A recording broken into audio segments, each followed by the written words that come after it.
Hallelujah price lord. ದೇವರ ಪರಿಶುದ್ಧ ನಾಮಕ್ಕೆ ಸ್ತೋತ್ರವಾಗಲಿ. ಈ ರಾತ್ರಿ ವೇಳೆಯಲ್ಲಿ ಮತ್ತೊಂದು ಆವರ್ತಿ ನಮ್ಮನ್ನೆಲ್ಲ ತೆಗೆಸಿಕೊಂಡು ಕರ್ತನ ಕರಗಳಲ್ಲಿ ಒಪ್ಪಿಸಿಕೊಟ್ಟು ಒಂದು ಪ್ರಾರ್ಥನೆ ಮಾಡಿ ಒಂದು ವಾಕ್ಯ ಭಾಗವನ್ನು ತೆಗೆದುಕೊಳ್ಳೋಣ. ಪ್ರೀತಿ ಸ್ವರೂಪನಾದ ದೇವರೇ, ಯೇಸು ಸ್ವಾಮಿಯಪ್ಪ ನಿಮಗೆ ಸ್ತೋತ್ರಪ್ಪ. ಪವಿತ್ರಾತ್ಮರೇ ನಿಮಗೆ ಸ್ತೋತ್ರ. ಕರ್ತನೇ, ಈ ವಾಕ್ಯದೊಂದಿಗೆ ನೀವು ಮಾತನಾಡಿ ಪ್ರತಿಯೊಬ್ಬರು ನಾವು ತಿಳ್ಕೊಳ್ಳುವಂತೆ ಕೃಪೆ ಕೊಡು, ಸಹಾಯ ಮಾಡಿ. ಪ್ರಾರ್ಥನೆಯನ್ನು ಕೇಳಿದಕ್ಕಾಗಿ ನಿಮಗೆ ಸ್ತೋತ್ರಪ್ಪ. ಯೇಸುಸ್ವಾಮಿ ನಾಮದಲ್ಲಿ ಬೇಡಿಕೊಳ್ಳುತ್ತೇನೆ, ಪರಲೋಕದ ಒಳ್ಳೆಯ ತಂದೆ.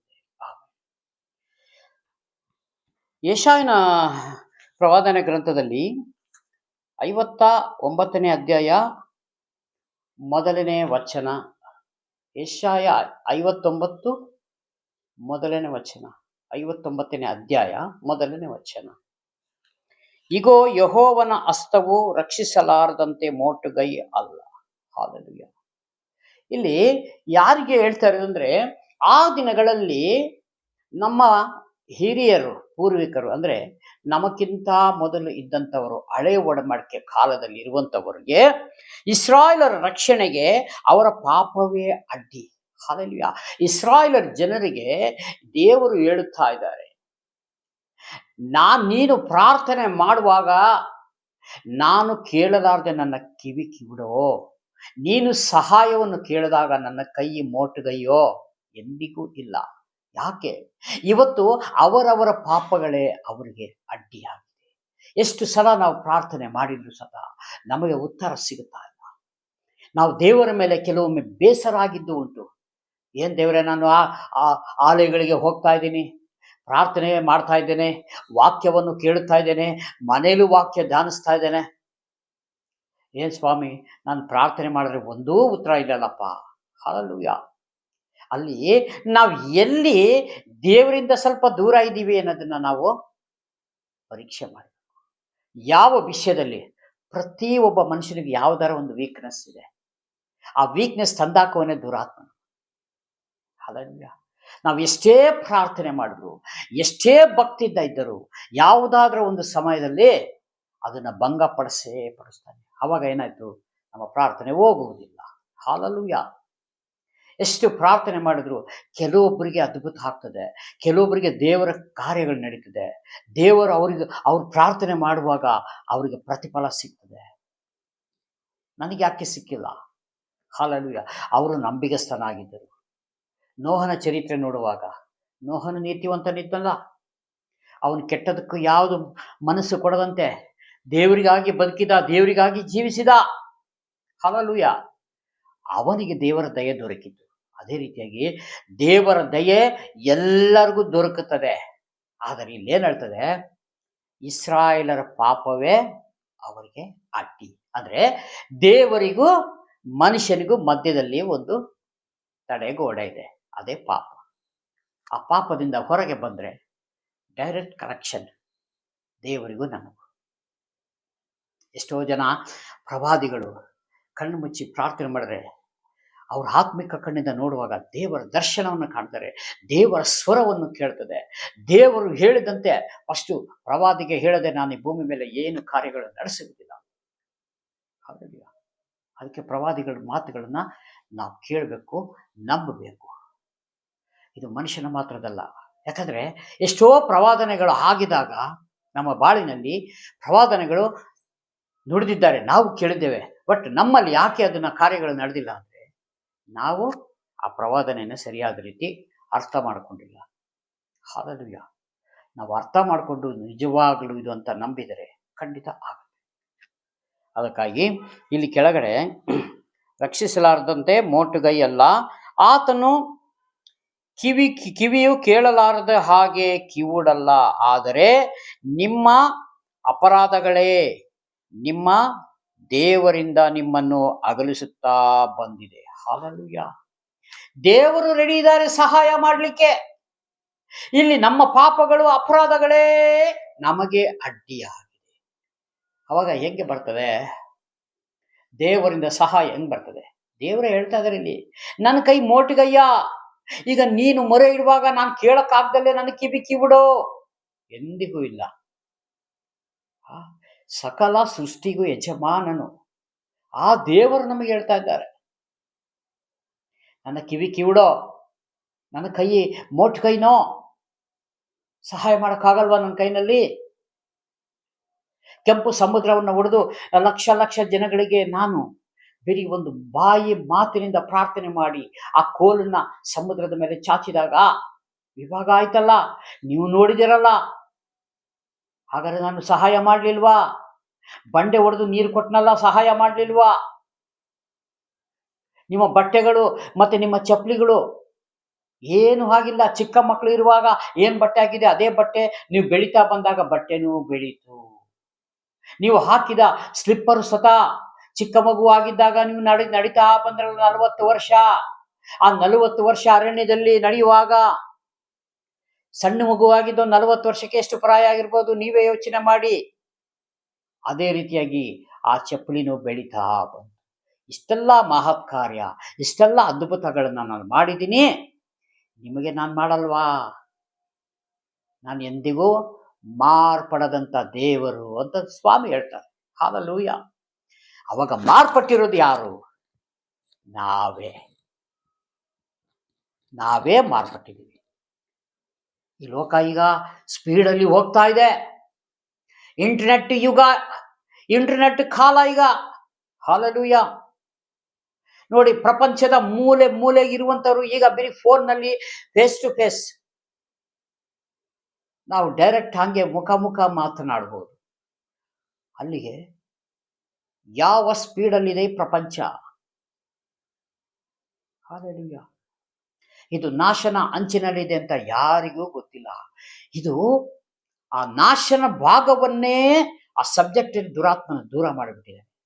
ಈಗ ಇಂಟರ್ನೆಟ್ ಕಾಲ ಬಂದ್ಬಿಟ್ಟಿದೆ. ಸ್ಪೀಡಾಗಿ ಹೋಗೋಣ, ಸ್ಪೀಡಾಗಿ ಮಾಡೋಣ, ನೀನು ಹೇಗೆ ಬೇಕಾದ್ರೆ ದುಡಿಮೆ ಮಾಡು, ನಾನು ನಿನ್ನ ಆಶೀರ್ವದಿಸ್ತೀನಿ. ಹಲ್ಲೆಲೂಯ. ನಾನು ನಿನ್ನ ಆಶೀರ್ವದಿಸ್ತೇನೆ. ನೀನು ಈಗ ದೇವರನ್ನ ಬಿಟ್ಬಿಟ್ಟು ನೀನೀಗ ನಡಿ ಅಂತ ಆತನು ಇಂಟರ್ನೆಟ್ ಯುಗದಲ್ಲಿ ಪ್ರತಿಯೊಬ್ಬರನ್ನ ತಳ್ಳಿಬಿಟ್ಟಿದ್ದಾನೆ. ಹಲ್ಲೆಲೂಯ. ಅವಾಗ ಇದರಿಂದ ದೇವರ ಮಕ್ಕಳು ಹೊರಗೆ ಬರಬೇಕು. ಹೇಗೆ ಹೊರಗೆ ಬರುವುದು? ಈ ನಿಜವಾದ ಈ ಸತ್ಯ ಸಂದೇಶವನ್ನ ಧ್ಯಾನ ಮಾಡುವಾಗ ದೇವರಾತ್ಮನು ಹೇಳುವಂತ ನುಡಿಗಳಿಗೆ ಕಿವಿಗೊಡಬೇಕು ನಾವು. ಹಲ್ಲೆಲೂಯ. ಯಾವನಾದ್ರೂ ನನ್ನ ಸ್ವರಕ್ಕೆ ಕಿವಿಗೊಟ್ಟು ಕೇಳ್ತಾನೋ, ಹಲ್ಲೆಲೂಯ, ದೇವರು ಕೇಳಲ್ವ? ಈಗ ನನ್ನ ಸ್ವರಕ್ಕೆ ಈ ಇಂಟರ್ನೆಟ್ ಯುಗದಲ್ಲಿ ಇರುವಾಗ ನನ್ನ ಸ್ವರ ಹೋಗ್ತದೆ, ನನ್ನ ಧ್ವನಿ ಹೋಗ್ತದೆ. ಅವಾಗ ಯಾರು ನನ್ನ ಸ್ವರಕ್ಕೆ ಕಿವಿಗೊಡುತ್ತಾರೋ ಅವ್ರನ್ನ ನಾನು ಒಳಗೆ ಕರೀತೇನೆ. ಹಲ್ಲೆಲೂಯ. ನಿಜವಾಗ್ಲೂ ದೇವ ಭಕ್ತರಿಗೆ ಅನೇಕ ದೇವರು ಸಾರಿ ಸಾರಿ ಸಾರಿ ನಮ್ಮ ಆತ್ಮಗಳಿಗೆ ತಿಳಿಸ್ತಾ ಬರ್ತಾ ಇದ್ದಾರೆ, ನಮ್ಮ ಒಳಗಡೆ ತಿಳಿಸ್ತಾ ಇದ್ದಾರೆ. ಇಂಥ ಪಾಪಗಳನ್ನ, ಇಂಥ ತಪ್ಪುಗಳಿಂದ, ಇಂಥ ಮೋಸದ ಪ್ರಪಂಚದಿಂದ ದೂರ ಇರ್ರಿ. ನೀವು ನಂಬಿಕೆಯಿಂದ ಬಾಳಿರಿ. ನೀವು 100 ರೂಪಾಯಿ ಸಂಬಳ ಇದ್ರು ನೀವು ಅದರಲ್ಲಿ ಊಟ ಮಾಡಿ ತೃಪ್ತರಾಗಿರಿ. ಹಲ್ಲೆಲೂಯ. ಯಾರಿಗೋ 1000 ಸಿಗ್ತಾ ಇದೆ, ಯಾರಿಗೋ 1,00,000 ಸಿಗ್ತಾ ಇದೆ, ಯಾರಿಗೋ 2 ಲಕ್ಷ ಸಿಗ್ತಾ ಇದೆ. ಹಲ್ಲೆಲೂಯ. ಅದನ್ನ ನೋಡಿ ಓಡಬೇಡ, ಅದನ್ನ ನೋಡಿ ನೀ ಹಿಂದೆ ಹೋಗ್ಲೇಬೇಡ. ಹಲ್ಲೆಲೂಯ. ನಿನಗೆ ಇರುವುದರಲ್ಲಿ ನೀನು ತೃಪ್ತನಾಗಿರು. ಹಲ್ಲೆಲೂಯ. ಇವೆಲ್ಲ ಸಹಿಸಿಕೊಂಡು ತಾಳಿಕೊಂಡು ಹೋಗು. ಮುಂದೆ ಜೀವ ಎಂಬ ಜಯಮಾಲೆ ನಿನ್ನದೇ ಅಂತಾರೆ. ಹಲ್ಲೆಲೂಯ. ಎಂಥದ್ದು ಜೀವ ಎಂಬ ಜಯಮಾಲೆ? ನಮ್ಮ ಜೀವ ಅಮೂಲ್ಯವಾದದ್ದು. ನಮ್ಮ ಒಳಗಡೆ ಇರೋ ಆತ್ಮ ಇದೆಯಲ್ಲ, ಬಹಳ ಅಮೂಲ್ಯವಾದದ್ದು. ಅದಕ್ಕೆ ಎಂದಿಗೂ ಬೆಲೆ ಕಟ್ಟಕ್ಕೆ ಆಗೋದಿಲ್ಲ. ಪ್ರಿಯನಾದ ಸಹೋದರ ಸಹೋದರಿಯರೇ, ಅದನ್ನ ನಾವು ಚೆನ್ನಾಗಿ ತಿಳ್ಕೊಬೇಕು, ಚೆನ್ನಾಗಿ ಅರ್ಥ ಮಾಡಿಕೊಳ್ಬೇಕು. ಈ ನಶಿಸಿ ಹೋಗೋ ಕಾಲದಲ್ಲಿ ಈ ಪ್ರಪಂಚದಲ್ಲಿ ನಾವು ಬದುಕ್ತಾ ಇದ್ದೇವೆ. ಆದರೆ ಪ್ರಪಂಚವನ್ನ ನೋಡಿ ಹೋಗ್ಬೇಡ ಅಂತಾರೆ ಸ್ವಾಮಿ. ಅನೇಕ ಮೋಸದ ಪ್ರಪಂಚ ಆಗಿದೆ.